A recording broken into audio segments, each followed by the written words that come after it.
Која е моќта на светата вода од Богојавление водици? На Богојавление секој православен христијанин дома носи света вода. Светената вода има чудотворно дејство, бидејќи велиме да ни биде за здравје на душата и телото, да ни биде за спасение преку поросувањето, пиењето и причистувањето од светата вода. Има ли примери за низината моќ? Има многу примери кај светите отци, го спомнав преска и свети Серафим Саровски, каде што многу пати доваѓале луѓе болни и од кожни болести, но и од душевни заболувања кои биле обседнати од демоните, тој им препорачувал да се искапат во изворот на Света Богородица и тие се излекувале. Дали секој дом е потребно да има осветена вода и зошто? Во секој дом би требало да има светена вода, а и свештениците еднаш до 2 пати во годината поминуваат низ своите парохии и прават мал водосвет.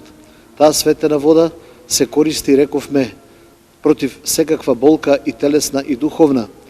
Дури се препорачува и пред спиење да се замиеме, да се напиеме од светената вода, да си ги попрскаме нашите постели за Господ да не чува од секакви зли напади, од секакви лоши соништа кои ѓаволот ги предизвикува. Како обичната вода се претвора во света? Светата вода, рековме, со дејството на Светиот Дух ја својата структура ја менува и таа постанува жива вода, постанува вода која ако ја примеме со вера, таа ги лечи сите наши и телесни и душевни рани. За водици, според протоиерей Јанев, има 2 водосвета, мал и голем. Малиот водосвет е кога свештениците од утре одат по домовите на православните христијани и ги осветуваат со светата вода.